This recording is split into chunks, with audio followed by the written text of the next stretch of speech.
Hey, what's up? Adam Badger from Badger Strength Coaching. We are going to talk about the three problems that you actually need to solve if you want to lose weight and keep the weight off. This is some mindset work that you need to be doing before you start a weight loss journey or goal, whatever you want to call it. Realistically, I know you need to work out, right? You got to find the workout program that you want to do. You know that your nutrition needs to be in check. You know you need to control calories. You need to eat enough protein.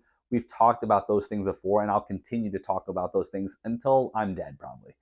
But I want to go over three problems that you need to solve before you implement whatever you plan on doing from a calorie, from a protein, from a workout perspective.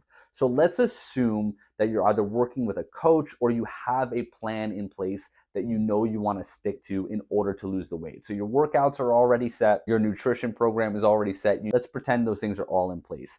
These are the three problems that you're going to have to actually solve if you want to be able to implement those things. Because at the end of the day, the perfect program, the perfect diet, the perfect nutrition plan, the perfect coach does not matter if you can't implement those things into your life. Problem number one, what are your main hurdles right now that may prevent you from sticking to the things that you need to stick to? They're going to make it difficult for you to implement the things you need to implement. Is it work, kids? Is it your schedule? Is it your social life? Is it your spouse or partner? We can have conversations about how to talk to your partner about weight loss, how to work around your kids' sports schedules, how to balance your busy work life with your workouts and with your nutrition. That stuff is very valuable. But at first, in order to implement any of that stuff, you have to identify what are the actual hurdles and why, and get really specific with it. Let's assume that these hurdles will always be there. If work is a hurdle, why? Is it because you work from home? Is it because you're in meetings all day? Is it because you don't have access to food when you're at work? Is it because you have weird work hours? What is the hurdle and why is it a hurdle? Same thing goes for your partner or your spouse. Why are they a hurdle? Is it because they don't care if they lose weight or not? Is it because they don't value a healthy lifestyle? Are they maybe too obsessed with fitness that's making you feel insecure or almost resentful towards the process? Like, we really have to dig in on this stuff. What are the hurdles? What are the actual things going on in your life that's going to make it difficult for you to implement your nutrition, to implement your training? Problem number two, what are your expectations going into your weight loss plan? We have to make sure that your expectations of your result are in line with the hurdles that are in place. So, for example, if you're a full time working mother of three and all of your kids are in grade school and they have after school programs, they're in sports, you work 40 to 50 hours a week, giving birth to three kids, and it's been a while since you worked out, you cannot expect to get your bikini body back in 8 weeks. It's just probably not going to happen.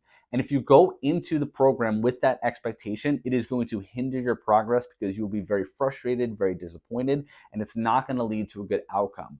We really have to make sure that your expectations of your result are in line with the hurdles in place. So we identified what the hurdles are. We identified why they are hurdles, and now we are going to come up with some realistic expectations of your consistency, of the results that you're going to be able to maintain while dealing with all of those hurdles, assuming that they're not going anywhere anytime soon. The perfect time to start is during the most inconvenient season of your life. Whatever the situation is, if we can implement nutrition and training into your life and get you results during that inconvenient, really messy, hectic phase of your life, then when things smooth out, it's going to be even easier to adhere to these things and get you even better results. But if you're waiting for the perfect time to start, it's never going to come and it's just going to cause a delay.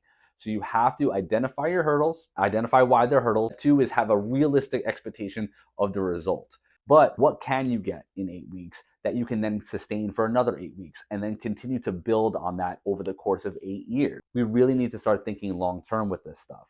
So again, we're not going to go into this with some expectation that I'm going to be able to overcome all these hurdles, have a perfect diet, have a perfect workout program, never miss a workout, never not hit my steps, and get shredded in 8 weeks, because it's probably not going to happen. And if you're going into it with that mindset, it just shows that you really need this mindset switch. Problem or question number three. So you have your hurdles in place, you've identified why they're hurdles. Now you've identified your expectations. What are you actually thinking is going to happen? How close to reality is that? We are going to come up with some specific strategies for when those hurdles pop up. This is the most important part. You are going to use an if blank, then I will blank statement. If work gets crazy, if I'm back to back in meeting assault, then I will blank in order to stick to your nutrition or stick to your workout program. And you can have as many of these in place as possible depending on how many hurdles you have. You actually want to create a physical list in a notebook, in the notes in your phone. Have a list in place to get you through those hurdles. If my kids have soccer games from 8 a.m. to 8 p.m. on a Saturday, then I will do blank for my nutrition. Then I will do blank for my workouts. Have everything written out and ready to go. Because when you run into that hurdle, instead of you having to think on the fly and make a decision, which again is a skill that's developed over time, so we can't do that right now, you will have an if blank, then I will blank statement to just reenact. That's really all you have to do. You're going to have the steps in place, and then all you have to do is do them. If I forget to meal prep, if I don't have time to meal prep, then I will blank. Buy rotisserie chicken to keep in the house for easy to access protein. Have Greek yogurt in the house for easy to access protein. If I need to order lunch out, then I will order from this specific restaurant and get this specific meal, which I know fits my calorie protein goals. So you're going to have all of these in place, ready to go. As hurdles pop up, you can then reference this sheet. But first, you need the hurdles identified. You need to know why they're hurdles. You need to have a realistic expectation so that you're not disappointed when you're not reaching these unattainable goals in 8 weeks. You need to have an if blank, then I will blank list. If you solve these 3 issues, your weight loss journey will be much easier to adhere to because you will know your hurdles, why they're hurdles, you will have realistic expectations, and you will have specific solutions to each of those hurdles. Before you start your next weight loss program, or even if you're currently in one, I would recommend taking a step back, solving these 3 problems, and then restarting the process. You're going to have much more success.